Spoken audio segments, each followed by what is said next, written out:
Welcome to In Dark Places. I'm Jim McFugit, and I'm also a client. So you might have noticed it's almost Halloween, so we're going to do a bunch more scary stories this week. We've noticed that it's pretty common to see ghosts while you're driving on the road and stuff. I've seen a few that way, and we find quite a few stories online about it. So this week on the show, we're going to be reading some stories about haunted roads and highways. Whoa, now I'm getting ahead of myself. Before all that happens, here is Nicolas Cage, Meltdown of the Week.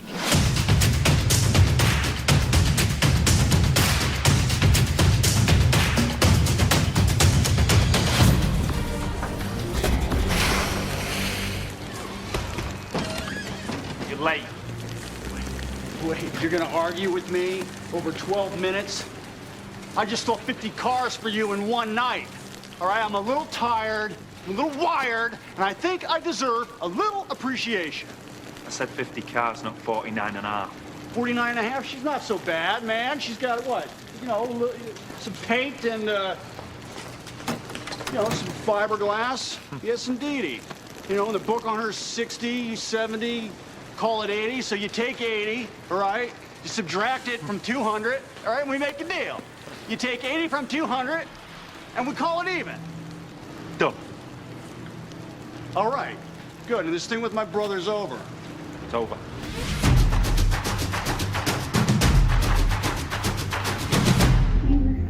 We rode on horses made of sticks.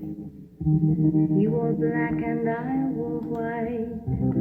He would always win the fight. Bang, bang. He shot me down. Bang, bang. This is the story of Sweet Hollow Road in Huntington, New York. In addition to being located right next to Mount Misery, a ghastly location in its own right, Sweet Hollow Road is the site of several ghostly legends. The most tragic among them states that a school bus full of children was driving along the Northern State Overpass Bridge above Sweet Hollow Road on a snowy day. After its driver lost control, the bus skidded off the bridge, killing everyone inside. It is said that if you stop your car under the bridge and put it in neutral, the spirits of the deceased children will push you forward. That same bridge is also the subject of another story, in which 3 boys allegedly hanged themselves. If you look up at the overpass while driving underneath, you may catch a glimpse of their bodies. Another legend involves a day camp which supposedly existed along the road during the 1930s. Some of the children who went to the camp are said to have been abused or even killed, and their spirits can occasionally be seen walking along the road wearing 1930s type clothing, though they quickly vanish. Sweet Hollow Road is also said to be the home of a police officer who was shot and killed. His ghost still patrols the street and will pull motorists over from time to time, but after letting them go, he turns around to return to his car only to have his head blown off by a shotgun. I think they were trying to say that there's part of his head missing when they see him turn around. That's another story I found. Finally, the road is also the subject of one of the Mary's Grave legends. This version takes place centuries after most of the others, but still involves a young woman named Mary who suffered a tragic fate. Mary is said to have gotten into a fight with her boyfriend while driving down the road and was then either pushed out of the car by him or jumped out of it by herself. In either event, she was quickly hit by the oncoming traffic and died. Some say you could still see a lady in white walking along the side of the road, and that she will jump in front of your car when you pass. Mary's grave and tombstone are also alleged to be located in a small cemetery on Sweet Hollow Road. And next I'm going to have some other people's reports of incidents. I stumbled on a few of those words telling that story because my cat, it's 4 o'clock in the morning here, is crying at the window trying to come in, and he's distracting me, and he's ruining my life. Anyways, here's a couple people's stories from this haunted road. When I was driving, and this was posted 8/14/2020. When I was driving with my friends, we saw a lady dressed in white on the side of the road. We kept going, and then all of a sudden, she was right in front of the car, about 500 feet away, and we stopped. Right in front of our eyes, she disappeared.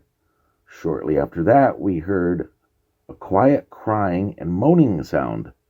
It was terrifyingly fun, and we will go again. 5 exclamation marks. See, that's what you're supposed to do. You're supposed to be excited about that. They're not scared. This one, posted May 4th, 2021. This is my first experience at Sweet Hollow Road. Back in the summer of 2014, my friend who had recently moved to Long Island had heard the legends about Sweet Hollow Road and thought it would be fun if we all went out there. So one night, 5 of us got together and headed out to Huntington to check it out. We got there around 9 p.m., so the sun was down and it began to drizzle. An eerily fitting change of weather set the tone for the night ahead. We finally arrived, and the first thing I noticed is that once you start down Mount Misery, away from the main road, visibility diminishes unbelievably fast. It was unnaturally dark. Everything that wasn't in front of some kind of light source seemed to be part of an endless void. We eventually reached a lot with a playground at the end of it, and decided, stupidly, to leave the car and set out on foot. We began to walk towards the foliage opposite the playground. The air in the area was heavy, and I felt this feeling that something didn't want us there. As we walked farther away from the car, 2 of the friends I was with paused and asked if we just heard what they did. They claimed to hear children nearby, which was odd because they heard the sounds so clearly while the rest of us heard nothing. Suddenly, the same 2 friends who heard the sounds of children froze and peered deeper into the brush in front of us. After a few seconds, they turned around and bolted back to the car with us trailing behind them. We made it to the car, terrified and ready to get the hell out of there, but one of my friends who was there stopped in front of the passenger door and stared in the direction of the playground, looking almost hypnotized. We screamed for him to get back in the car, and he quickly hopped in, and we got out of there as fast as we could. I wish the story ended there, but it didn't. While we were driving off, we were all trying to figure out what the other saw. The 2 who claimed to hear children said they saw figures in the woods moving frantically towards us. When we asked the friend who lingered outside of the passenger side why there was no sense of urgency for him to get back in the car, he said he saw red eyes near where we parked, and they began to rush towards him. It looked like a hellhound, he told us. About 5 minutes after telling each other our experiences, the same friend who said he saw a hellhound grew quiet. We called his name, but he had this blank expression on his face, and he felt cold. His eyes were fixed on the floor of the passenger side of the car, and he wasn't responding to us at all. One of my friends, who was directly behind the... Alright, this is worded a little strangely. One of his friends, who was directly behind him, thought recklessly to choke him to get a response. But he still sat there staring at the floor of the car, motionless, not even red from the blood that must have rushed to his head during the hold. So the guy wasn't paying attention, so his friend choked him. He eventually snapped out of it and gasped for air, like he was held underwater. When we asked what happened to him, he simply replied, "I don't know." Toward the end of the drive, my friend driving looked where the other's gaze had been fixed by the floor of the passenger side, and he immediately looked up and asked, "I'm going to ask you only one question. Whatever you were just seeing, did it have a hat? My friend looked up slowly at him and shakily replied, Yeah. This was the first time I had been to Mount Misery. I know other people who had gone, who had claimed to see the lady in white and someone resembling a fisherman on the side of the road. I am not a superstitious person, but there is no doubt in my mind that that place is evil. And if you want to go check this place out, it's called Sweet Hollow Road in Huntington, New York. The Ghost of Oxford Milford Road by Brad Culp. Thanks, Brad. When Brad Culp was a student at Miami University in Oxford, Ohio, there was a rumor that the town was one of the most haunted places in America. When Culp started an on-campus magazine, he couldn't wait to write about several of the area's most famous phantoms. Not long after his story published, though, he kept finding himself thinking about one ghost in particular, the ghost of Oxford Milford Road. As the story goes, many decades ago, probably sometime in the 40s, there was a young man courting a young woman in the rural part of town. Because the woman's parents didn't approve of the match, each night he visited under the cover of darkness. After his parents went to bed, the young woman would sneak out of her farmhouse and flash the lights of her parents' car 3 times. Then, her young suitor would ride his motorcycle down the road. One night he took the turn right before her house, a little too sharp, says Culp. The motorcycle went one way and he went the other. His injuries were so severe that he did not survive. Rumor has it, however, that his love-struck ghost still haunts this stretch of Milford Road. Curious, Culp, his girlfriend, and a friend decided to head out there one night to see if they could clarify the tale. His girlfriend was worried she'd be completely freaked out. She believes more in that stuff than I do, Culp says. But he was mostly concerned that his suspicions that none of this was actually true would be confirmed. On this particular night, as Culp passed the abandoned farm, an idea came to him, and he pitched it to his girlfriend. Though reluctant, she relented, and Culp turned a short way into the farmhouse driveway.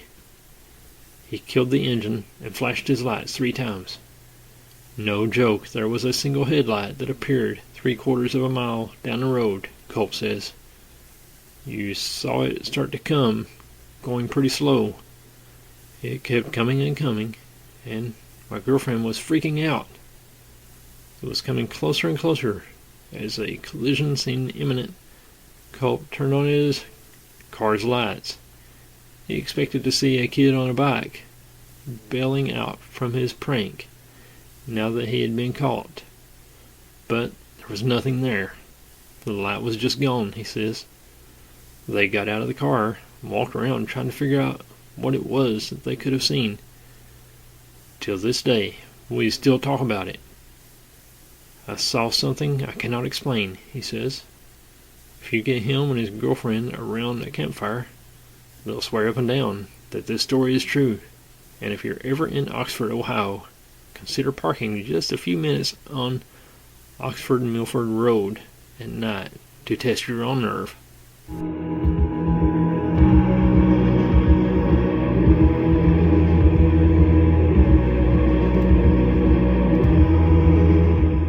One of the most haunted bridges in Wisconsin, Bloody Bride Bridge, has been around for years.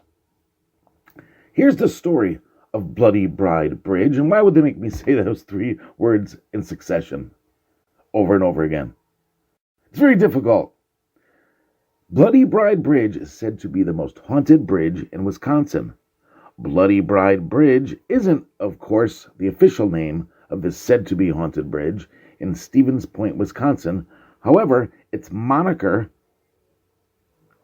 well, that's a fun word to say. Moniker. Everybody say the word. Moniker. very good. However, its moniker does hint as to what drivers can expect. Officially known as the Highway 66 Bridge, the bridge sits near Jordan Park and has long been associated with a tragic tale.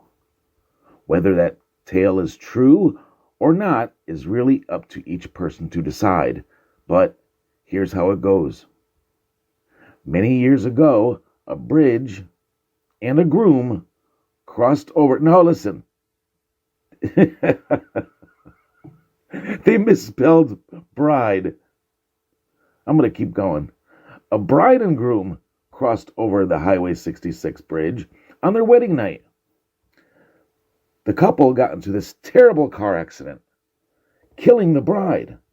There's no mention of the groom's fate, although his spirit has been mentioned in some versions of this tale. Not too long after her death, the distraught bride began to wander back and forth on the bridge, still in her bloody wedding gown. Some say she's most easily seen on rainy nights. However, that's just the beginning of the tale. The legend says that a police officer driving over the bridge accidentally hit the distraught woman in the middle of the road.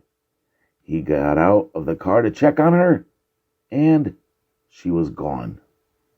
He returned to the car to find her in the back seat. Others over the years have told similar tales. Even if you don't see the distraught and bloodied bride, you may still feel a bit uneasy. It's not uncommon for drivers to see a ghostly fog and even out-of-place rock formations on the bridge. So let's say it again. Bloody Bride Bridge. And this song I'm playing in the background right here, don't know why, it's one of the creepiest songs I've ever heard. It's look it up. It's Bloody Mary by Silver Sun Pickups. Thank you.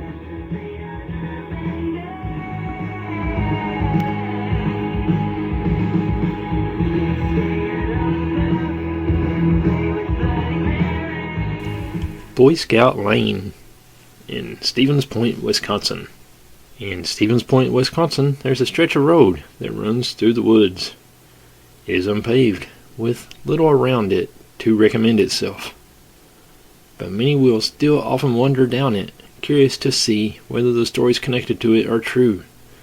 It's called Boy Scout Lane, and it's on this small, otherwise unremarkable stretch of road that a group of Boy Scouts some 20 years ago are believed to have lost their lives, and it's said remain stuck, unable to cross over due to the unfortunate circumstances of their demise. As is frequently the case with this sort of folklore, there exist a number of variations on the main theme. In one version of the story, the Scouts are murdered by their bus driver. In another, it is their scoutmaster. Sometimes they are said to have been killed by a bus crash, while other times the bus merely catches on fire. Some stories say only that the boys vanish one by one, never to be seen again. And in yet other versions of the tale, they aren't murdered at all, but rather the victims of their own folly. The Scouts, wandering away from their campsite, drop their lantern, starting a forest fire that results in the incineration of the entire troop. Occasionally, it's said that 2 of the Scouts survived whatever fate befell their troop, only to be lost in the woods and die of starvation and exposure. No matter which way you tell it, the end result is the same. A group of small boys dead, their spirits trapped forever in the location in which they tragically lost their lives. But the stories, of course, aren't true. There is no record of a murder, a series of murders, a bus crash, or a forest fire occurring on Boy Scout Lane. Indeed, there has never even been an actual Boy Scout camp there.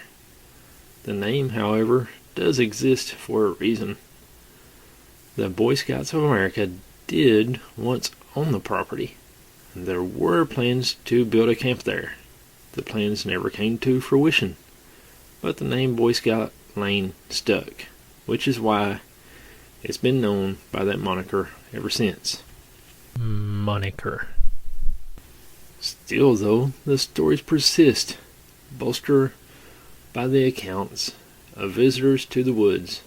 Some have said that they've heard noises indicating that the ghostly scouts still travel the trails, doomed never to find their way out. Others report seeing lanterns or flashlights bobbing about between the trees, only for the lights to disappear without a trace. For those who believe the version in which the scoutmaster murdered the boys, it's said that the shadow of a body swaying in the branches of an elm tree hanging over the road may be seen from time to time. The elm, of course, being where the scoutmaster allegedly ended his own life, realizing what he had done. Sometimes people report simply feeling like something is watching them, only to turn and find nothing there. Others, those who drive through the forest, claim that tiny handprints have appeared on their cars, ostensibly belonging to the Lost Boys.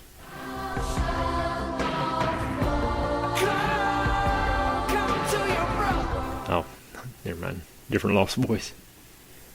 It is perhaps this detail that betrays the legend's fictional nature.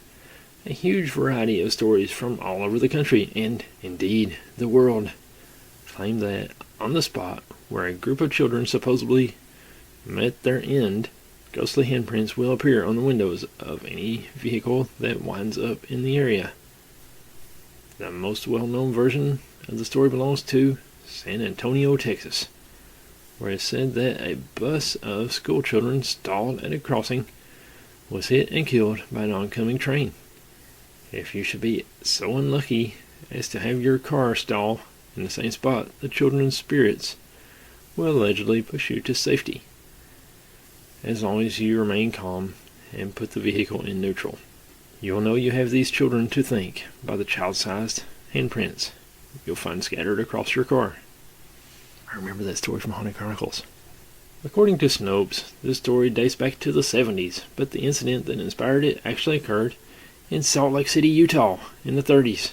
There is no record of a similar accident occurring in San Antonio. Furthermore, the Gravity Hill illusion, as it's called, is nothing more than that, an illusion. A slight incline, not visible to the naked eye, is what allows cars to roll backward when they're put in neutral. But although the stories connected to the area may not be true, there is always a certain sense of unease. Places like Boy Scout Lane inspire. We are by nature frightened of the unknown, and in these remote locations there is no knowing what might be lurking beyond the trees. Neither are ghosts the only things we fear. Sometimes real live humans are the scariest thing out there, as previously noted, all the way back on episode 29. This next story is called Dead Woman's Crossing, and it's from Weatherford, Oklahoma. This highway overpass, I guess you got to picture that in your head, was named after the tragic disappearance of a young mother who got mixed up with the wrong people. The name, Dead Woman's Crossing, is one that you hope is just a colorful name for a normal-looking place, but in this instance, the all-too-literal name comes from a real incident. On July 7th, 1905, a 29-year-old woman named Katie DeWitt James boarded a train with her 14-month-old baby, little Lulu Bell, on her way to visit her cousin. She had filed for a divorce from her abusive husband the previous day, and when her husband bade her farewell at the train station, he fully expected to hear from her upon her arrival. Weeks went by without a word from Katie, and her father hired a detective named Sam Bartell to locate his daughter and his granddaughter. What Bartell uncovered was unsettling. Rather than get off the train and meet her cousin, Katie instead got off in Wethersford with a notorious prostitute named Fanny Norton. Witnesses reported seeing Norton take Katie and the baby for a ride near Deer Creek for just under an hour before returning with just baby Lulu, who she left at a farm before fleeing. When Norton was finally found by Bartell, she was taken into custody where she poisoned herself after being questioned. The following August, a man who was fishing with his son along Deer Creek found a fully clothed skeleton under a wooden wagon crossing. The skull lay 3 feet away with a bullet just behind the right ear, and a .38 caliber gun was found nearby. It was concluded that the body belonged to Katie DeWitt James and was left there after Norton killed her the month beforehand. The wooden crossing where Katie's body was found was torn down 80 years later, but a concrete bridge was built nearby and was quickly dubbed with the tragic moniker of Dead Woman's Crossing. Moniker.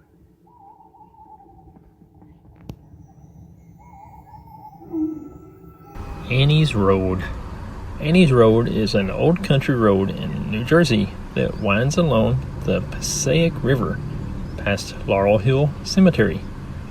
The road is quite dangerous because it has several sharp turns and is not well lit. Over the years, there have been a large number of accidents and deaths along this road.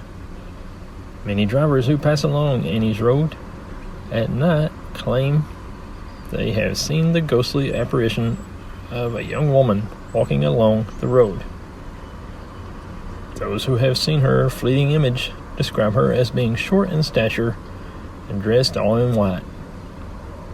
According to the legend, a young woman named Annie lived in the area in the 1960s. On her prom night, she was standing at the edge of the road waiting for her boyfriend to pick her up. When he eventually arrived, over an hour late, they got into an argument. Annie got out of the car, slammed the door behind her, and stormed off. She walked home alone, but along the way, she was picked up by a bunch of drunken sailors who happened to be driving by.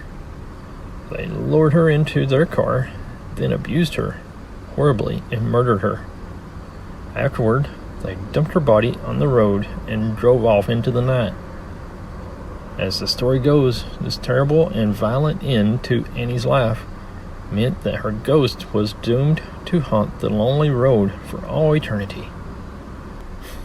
She is said to walk the road every night and every year on the anniversary of her death. She causes another accident. The numerous car accidents on this road are attributed to Annie's ghost. Allegedly, she appears as a hitchhiker, and if you pick her up, she will cause you to lose control of your vehicle. One theory is that people swerve to avoid her ghost and lose control of their cars after seeing her. Others think she may possess the drivers and force them off the road. According to the legend, if you want to see Annie's ghost, you should drive down the road at midnight with your headlights off while playing oldies music on the radio. If you look in your rearview mirror, you will see her.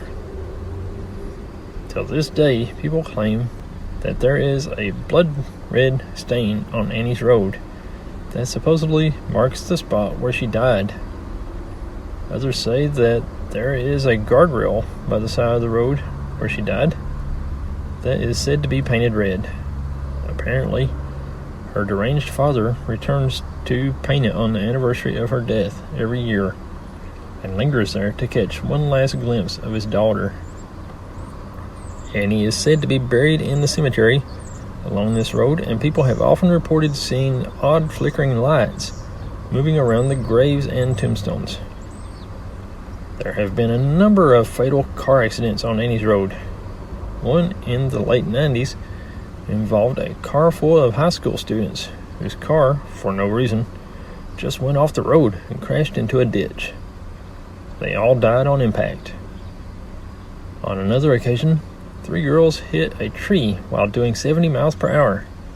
Police believe they were being chased by something. One local resident was even run over by a teenage girl who was trying to get away from the ghost. Late one night, I was driving down what's known as Annie's Road. It was dark, and there was a lot of fog on the road. And now, I've never bought into all these ghost stories you hear about, but when I came around the sharp bend, I saw something that terrified me. Standing smack dab in the middle of the road was a young woman in a white dress. She had her back to me and was just standing there, not moving a muscle. The dress was billowing out around her, even though there was no wind. It was weird. Suddenly, all the stories I had heard came flooding back to me. It was Annie, I was positive. I floored the accelerator and plowed straight through her, as if she was missed. I didn't even look back. I didn't want to see her face.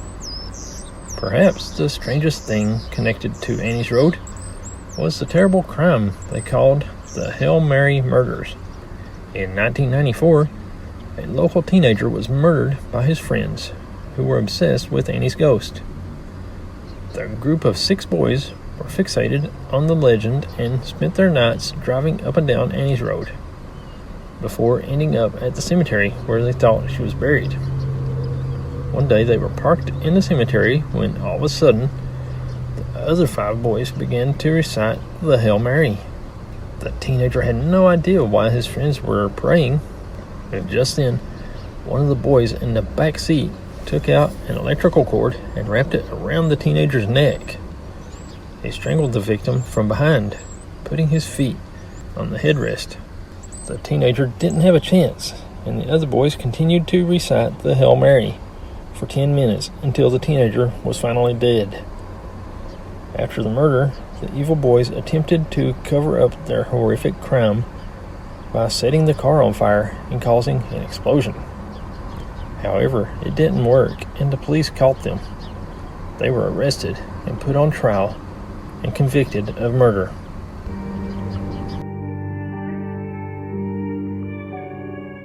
Zombie Road, one of America's most haunted roads. This is out of St. Louis, Missouri. In the city of Wildwood, there's a series of trails that cover a long-gone road that's still recognized as one of the most haunted roads in America. Zombie Road. I was not a believer before, totally a believer now, Alex Matuzek said. On a night in 2013, after a horseback ride, she went for a late-night walk in the area that's now the Merrimack Greenway, which is home to a series of trails like the Al Foster and Rock Hollow trails. Before that, the area was known for decades as Zombie Road. There are stories that everyone has heard on this trail, and my aunt was in town, so we thought we may as well go check it out, she said. We were back quite a ways. The road wasn't paved when we were walking the trail originally, so the brush was very high. Matuzek admitted she was a supernatural skeptic at the time. On the walk, she started feeling some strange sensations. There were pockets of colder air. Then, Matuzek said she heard a sound she'll never forget. We hear this high-pitched squeal, almost sounding like it was a teenage girl or a young woman. As we hear this sound, I feel this sharp pain on my leg. Matuzek and her aunt hurried from the woods, but when she got home, she saw a sinister surprise. There were scratches on my leg. Matuzek said she was wearing layers and leather riding chaps. None of her layers of clothing were torn. She assumes whatever scratched her wasn't of this world. I don't know any physical possible way I would have gotten scratched without there being some kind of marking on my half-chapped leather markings on my pants or socks. No tears, no rips, nothing, she said. A documentary called Children of the Grave, made by the Booth brothers with Spooked Productions, shows a paranormal team out at night with cameras along Zombie Road and a number of local interviews with residents and St. Louis County police representatives. Listed as one of the most haunted roads in America, the original Zombie Road is set to sit atop the site of one of the largest Native American burial mounds in the country. It's rumored to be occupied by spirits of indigenous people, Confederate soldiers, children, industrial workers, and the list goes on. I heard it was like a spooky place to bring your date and cuddle up really close if you were scared, Matuzek said. A representative from St. Louis County Parks urges people not to go searching for anything on or around the trails at night. The trails close before sunset, and wandering around in the woods is obviously dangerous. Matuzek said she's forever changed by her experience long ago. I'm not really into the paranormal stuff. Never really believed it until this experience. So here's a little history of Zombie Road. The original name of the road was Lawler Ford Road, and it was constructed in the late 1860s. It was originally built to gain access to the Merrimack River and the railroad tracks located alongside. It started to be referred to as Zombie Road as early as the 1950s. When the road was used more frequently, the narrow, winding lane, running around 2 miles through dense woods, still had an eerie vibe. Strange shadows and areas of half-light, together with the inability to see what's coming along the next curve, and the narrow width made it a dangerous piece of road. Eventually, it fell into disrepair and was abandoned and mostly unused. The secluded location made the Lawler Ford Road a destination in the 1950s as a local hangout for area teenagers for drinking, parties, and making out. Today, most of those who come to Zombie Road come for a different reason. Over the years, the road gained a reputation for being haunted. Based on the legends and stories, those with supernatural curiosities began to visit the area. One popular story, and the reason for the name, is that of the Zombie Killer, a creepy guy who lived in a shack in the woods and would attack young lovers looking for a place to be alone. As the years passed, the chilling stories continued, including ghosts, vanishings, and strange noises. One of the most spine-tingling may be the frequently retold story about the ghost of a person who was hit by a train and now haunts the area. This legend became more chilling with the real story of Della Hamilton McCullough. Miss McCullough was the wife of a local judge who was hit by a train and died in 1876.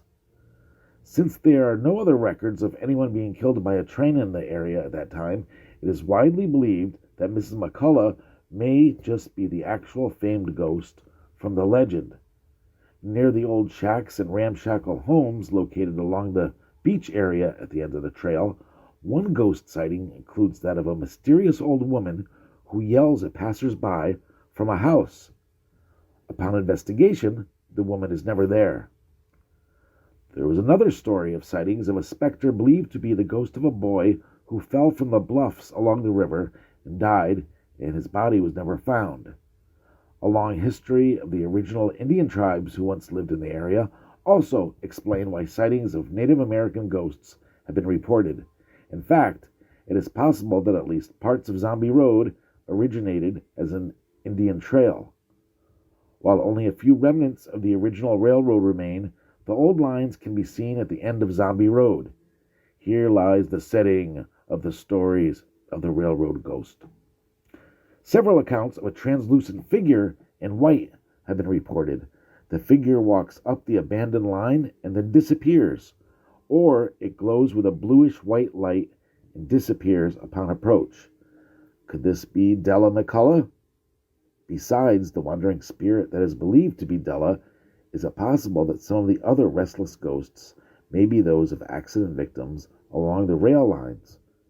Over the years, the sharp bends in the tracks at Glencoe were the site of frequent derailments, to the point that part of the service being discontinued. So how do you find Zombie Road? It is located in Wildwood, formerly Ellisville in Glencoe, and can be reached by taking Manchester Road out west of the city to Old State Road south. When you turn down Ridge Road to the Ridge Meadows Elementary School, you will find the road just to the left of the school. Although for years it was marked with a sign, today only a chain gate marks the entrance. I think I would like to go check out Zombie Road. Thank you. The Devil's Highway. This is a 130-mile dirt road in the Sonoran Desert. The original Camino was an important trail between Yuma and Sonata, Mexico, and for centuries has been notorious as a route along which people die. Conquistadors, missionaries, prospectors, traders, and others have traversed it, beginning in 1540, usually heading to or from California. So many have perished along this way that it became known as the Devil's Highway. Historians believe there may be more than 2,000 fatalities in the last half of the 19th century alone. The mythos of death surrounding the route conveys the impression that it's a risky thing to attempt. Temperatures can surpass 115 degrees, with ground temperatures reaching 180 degrees. Water is scarce and hidden in tinajas, or natural cisterns, tucked out of sight in rocky cliffs. The evaporation rate is 40 times the average annual rainfall. The graves of previous travelers, including those of entire families, can still be seen near the road. And then there's the tragic story of the so-called Yuma 14, documented in The Devil's Highway by Luis Alberto Yerre, which recounts the doomed journey of 26 Mexicans lost in the desert in 2001, over half of whom died of dehydration and exposure. It's not a trip to be undertaken carelessly. You don't want to get stuck in the middle of the desert, and if you are, you want to be prepared. Known as one of America's most haunted roads and spanning across nearly 200 miles of stark desert wilderness, formerly named Route 666, the road was officially renamed Route 491 in 2003, but kept its ominous legacy of unexplained phenomena. The legends range from run-of-the-mill strange phantom headlights in the distance, cars breaking down without warning, people disappearing without a trace, to downright bone-chilling. This area is rife with spooky legends. Long before Europeans ever set foot here, the indigenous Navajo people passed down stories of the Naladushi, which translates to by means of it, it goes on all fours. Today they are known as skinwalkers. These supernatural beings are believed to be shaman who embraced evil magic and corrupted the natural order of things. During the day, they walk freely among their tribe as humans, but after the sun sets, they take the form of fearsome predators, stalking desert nights.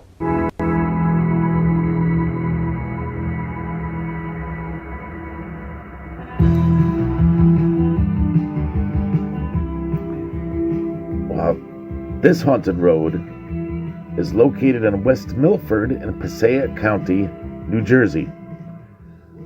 It's called Clinton Road. Probably the most common ghost story that we hear about Clinton Road is that of a dead young boy who hangs out under a bridge and returns coins to you after you throw them in the water. As far as we know, this tale is unique to Clinton Road, but it's difficult to say when or how this story began. On a recent visit to the bridge at Dead Man's Curve, we were surprised and delighted to see just how many people had recently stopped by to test the validity of the legend of the ghost boy of Clinton Road. As we peered over the guardrail and down into the tea-colored water of the stream, we could clearly see dozens of coins resting on the bottom along amongst the stones of the creek bed. There is no way of knowing how many appearances the ghost boy made when summoned by the coin tossers. If you ever decide to travel down Clinton Road at midnight, stop at the bridge by Dead Man's Curve. As the story goes, if you sit on the bridge and throw pennies into the river, the ghost of a young boy will throw them back to you. We found the bridge on Clinton Road that was said to have started the rumor. Years before any of us heard about the road, a boy was challenged by his friends to stand on the bridge as they drove to Route 23 and back. Unfortunately, by the time the friends returned from driving to the highway, they found their friend dead. Dead, dead, dead. There is a bridge painted as a memorial to him. Another rumor of Clinton Road is that if you throw a penny into the lake, the next morning the lake will be back on the road. Supposedly there was a kid that drowned there trying to get a ball or something, and the kid is supposed to appear at night, pick up the penny, and put it on the ground. My friends and I decided to find out for ourselves what is true and what is not. We went to the bridge and threw a quarter off. But a minute later, you could hear the bloop as if the quarter dropped in again. The water filled with ripples, and a child's reflection appeared. I flew back into the car. That scared us all. And that testimony was by Dina of West Milford.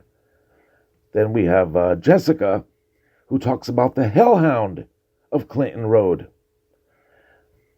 After once, through this 10-mile road, nothing had happened. So we went back and checked out a dirt side road. Nothing was around except dense woods. It felt very eerie, and the trespassers will be shot on sight sign did not ease my mind.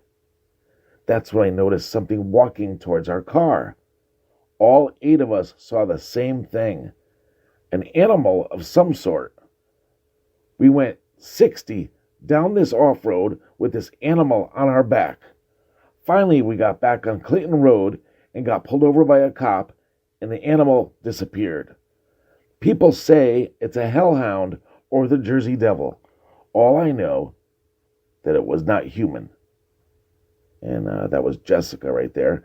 And you know what? Ghosts and hellhounds aren't enough? How about some aliens? This story is sent in by Steve. I know you guys get a lot of stories, some true, others a little fabricated, but what I saw on Clinton Road one night was, in my eyes, a UFO.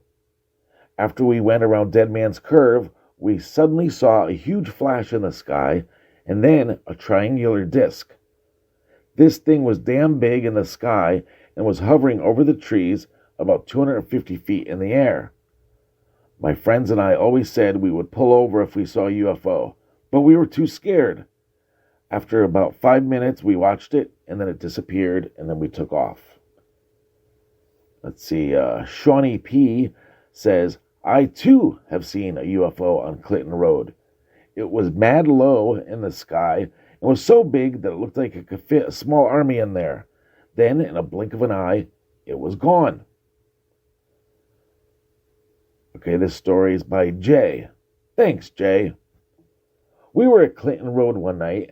As we went further, we saw lights, hundreds of them, on both sides of the woods, blue ones, red ones, and white ones. We got so freaked out. As we went 75 miles per hour on this 35-mile-an-hour road, the lights would keep up with us. If we stopped in the middle of the road, they would stay there on either side. Suddenly, they vanished. And there you have it. Some of the stories surrounding Clinton Road in Passaic County, New Jersey. Thank you. The Ghost of Jamestown Bridge by Kelly Agan. Thanks, Kelly. North Carolina has its share of ghost tales and explained phenomena and tales from the supernatural. One such tale comes from Jamestown in Guilford County. It is said that the spirit of a young woman haunts the underpasses of two bridges. One is a railroad bridge over East Main Street, currently in use, and the other is of an abandoned bridge nearby. The abandoned underpass may be the site of a fatal car accident many years before. The spirit, known as Lydia, has been seen on rainy and foggy nights as she walks alone and stands beside the road, searching for help to get back home. The legend of Lydia is based on sightings and stories over the past 70 or more years of a young woman in white as she stands by the road, attempting to flag down passing motorists for help. The ghost is believed to be that of a young woman who died tragically at the bridge many years ago. The stories that have grown around the alleged sightings share a common detail of a fatal car accident that occurred as a boy and girl drove to a dance, perhaps the prom, on a rainy night. And since that accident, the spirit of the girl, wearing her formal white dress, returns to the scene seeking help. Local lore tells of the first sighting of Lydia around 1924. Thanks, local lore. North Carolina folklorist Nancy Roberts included the account of an eerie sighting of a woman near the bridge in her 1959 and illustrated guide to ghosts and mysterious occurrences in the Old North State, as collected from a man named Burke Hardison. He told of his encounter with a young woman as he traveled home to High Point on a rainy and foggy night when he was a student at North Carolina State University 30 years earlier in 1924. Back then, the bridge was over Highway 70 nearby, and although since abandoned, it is within view of the present-day railroad bridge over Main Street. Hardison claimed to see a girl dressed in a white gown. She signaled for him to stop and asked him to help her get to High Point. He drove her home, and when he went to get out of the car, she had vanished into thin air. He knocked on the door of the house, asked if the girl was there, only to learn from her mother that she had been killed in a car accident at a nearby overpass the year before. There had been many attempts to match records and evidence with a real person named Lydia, but none have turned up any conclusive proof of a young woman by that name who may have died in an automobile accident in the area during the 1920s. In recent times, two local researchers who have been chasing the Lydia legend for many years, Amy Greer and Michael Renegar, came upon an article in the Greensboro Patriot from June 21st, 1920, that reported the tragic death of a young woman named Annie Jackson, who had been killed on the High Point Road about 3 miles from High Point and close to the location of both bridges. In the account, when the driver lost control of the vehicle, Annie was thrown from the car. The article noted that the road was wet and the car turned turtle. Might this be the origin of the ghost and legend? The story of the ghost of Lydia is part of a cultural myth known as the vanishing hitchhiker. One of the first systematic studies or compilations of examples of the legend construct was made in 1943 by folklorists Rosalie Hankey and Richard Beasley. The folk legend continues to be studied and has taken hold in popular myth, urban legend, and in television and film. And in 2000, the story received attention in the North Carolina Folklore Journal, with details about the history of the publication of the myth. variations on the tale, and examples on how each generation has left its own spin on retelling. Many people over the years have claimed to see the girl in white alongside the road. Some have stopped to help, only to observe her vanish when they stop, when they step out of their cars or turn around for a moment. Today, the old bridge is cloaked in vines and overgrowth, giving it the aura of mystery and the supernatural. Both underpasses have become graffiti shrines to the folk legend.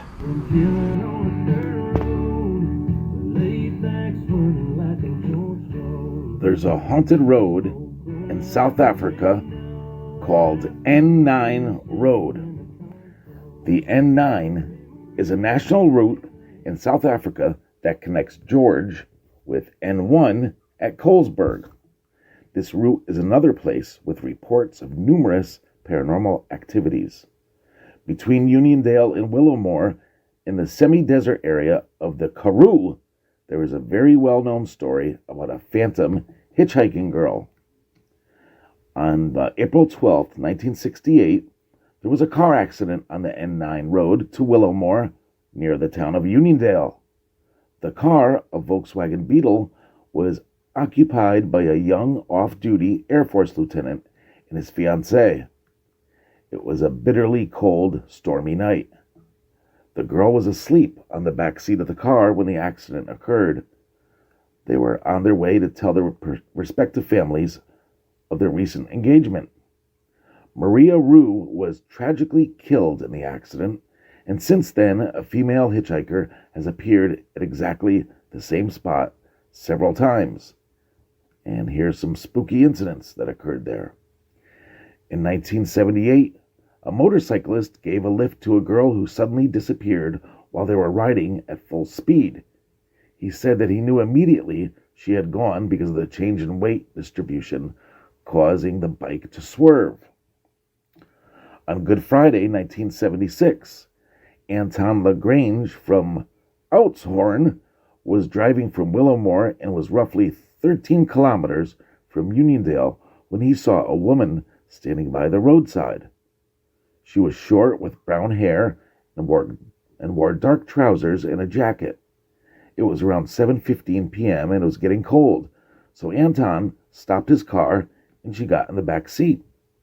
As he continued toward Uniondale, he tried to talk to the girl, but she would not reply. It is only when he looked into the back seat that he realized she was no longer in the car. There have been many reports of people picking up a mysterious young girl on the side of the road.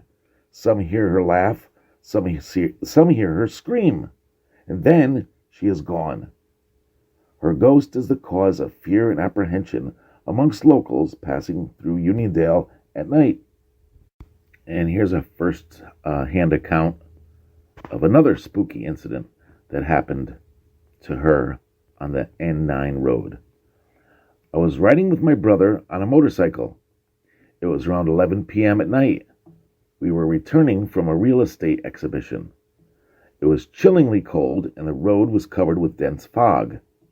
The fog made the surroundings look more creepy, and we had heard enough spooky stories about this road.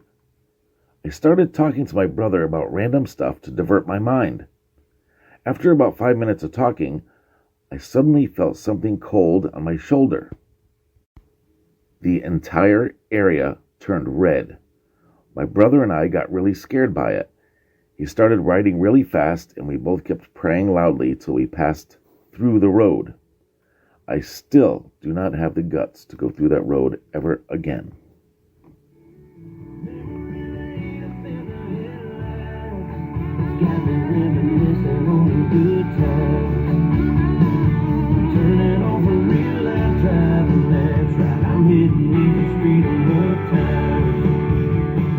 South of Ayr, the A719 takes a scenic coastal with some superb views out of the Isle of Arran and Alyssa Craig.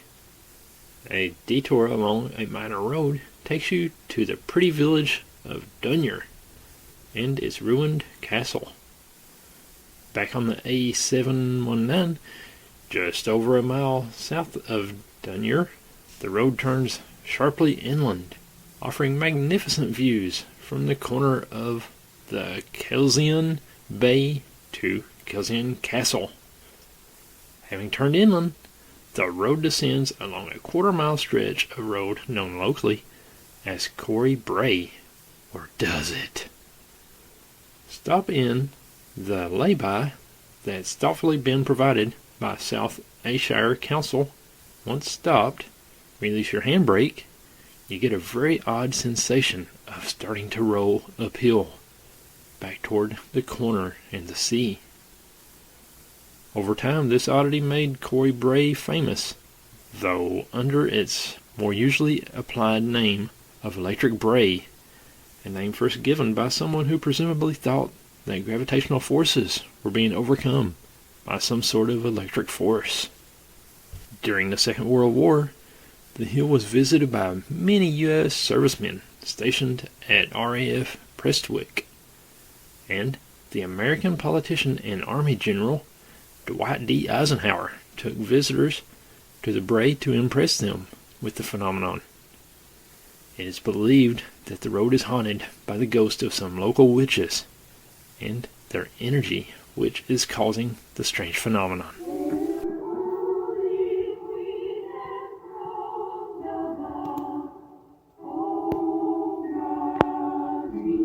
Ortega Ridge Road in Montecito, California. As you drive down this road, watch out for ghostly nuns. For over a century, 3 nuns reportedly stand, arms crossed, dressed in black and white habits, on the side of the road.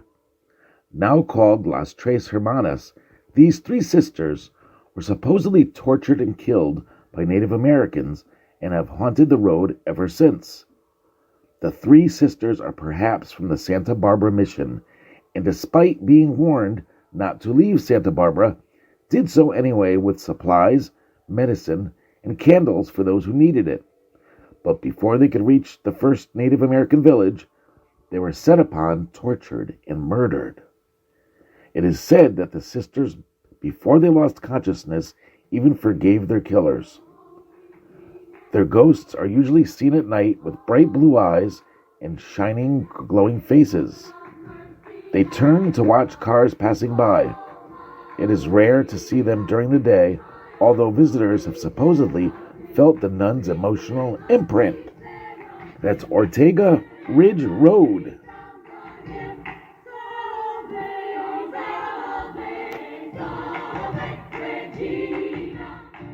Colima Highway is the name of a very exciting adventure running from Yakutsk, where the coldest temperature ever recorded outside of Antarctica was recorded, to Magadan in Russia. It was built by prisoners using hand tools in the 1930s. It's one of the most terrifying pages in Soviet history. The road is commonly known as the Road of Bones. The nickname speaks to its tragic history. It was built by the hundreds of thousands of political prisoners who were exiled to the region's gulags under the Stalin regime from the 30s to the 50s under Dalstroy Construction Directorate. The first stretch was built by the inmates of the Savastlag labor camp in 1932. The work was done with very rudimentary methods, such as shovels and wheelbarrows. The construction continued by inmates of the Gulag camps until 1953. Thousands were shot for not working hard enough, while others died from the Gulag's brutal conditions. The cold was another killer, with temperatures recorded as low as some minus 70 degrees Celsius. The Kolyma is located in the world's coldest inhabited area. Many of the dead simply were buried beneath the road's foundations. It is said that the Kolyma Highway costs 1 death for every meter of road built. In fact, to circulate on it involves traveling over a colossal mass grave that houses many thousands of corpses. The road is treated as a memorial, as the bones of the estimated 250,000 to 1 million people who died while constructing it were laid beneath or around the road. Wow.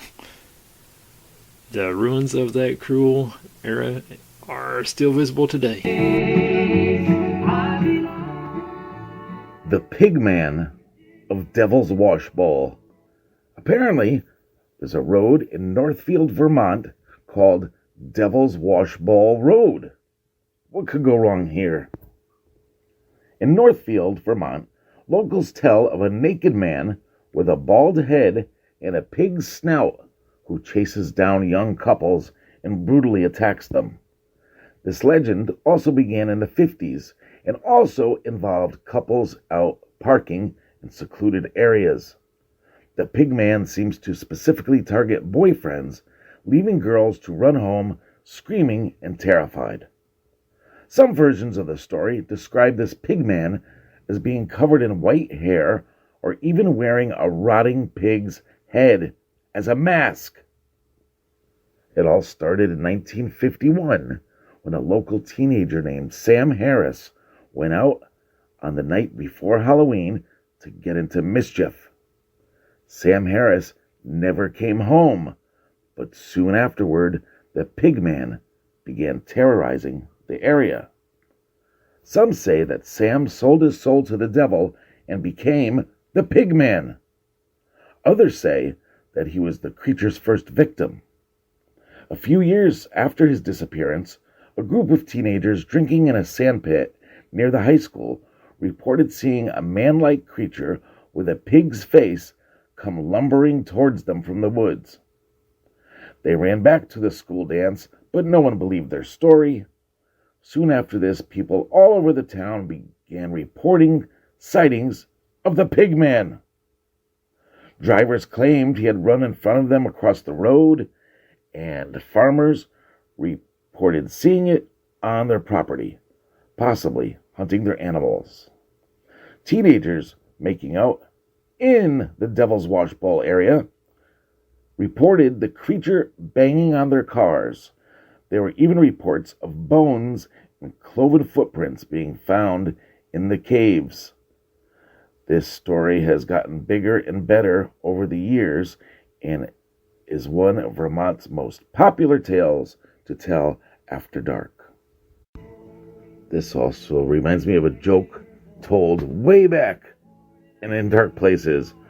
What did the pig get at the pharmacy for his rash? Ointment!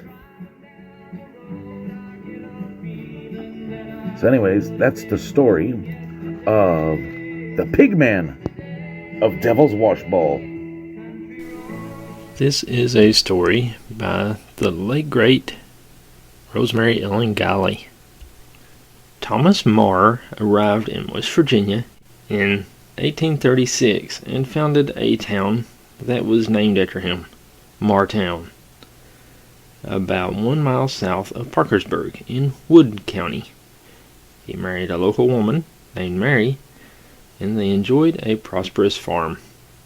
Thomas and Mary were quite happy together, but their prosperity was ruined by the Civil War. They were not alone, for there was scarcely a family across the land that was not affected by the war. The Marrs lost a great deal of property. Struggling financially, Marr decided to take a job as a night watchman on a toll bridge near Marrtown that crossed the Little Kanawha River. It was miserable duty. Every night he rode out on his horse to the bridge and stood watch, regardless of the weather. On top of it, the job was lonely and spooky, for the woods around him seemed full of mysterious life. Marr began to have a spine-chilling experience. Every morning, as he rode home, he would see a strange figure riding a white horse. The figure was huddled beneath a hooded shroud, and Marr could not tell if it was a man or a woman. I know how he feels. It's kind of strange times that we're living in right now. Sometimes you just don't know. Oh yeah, never mind.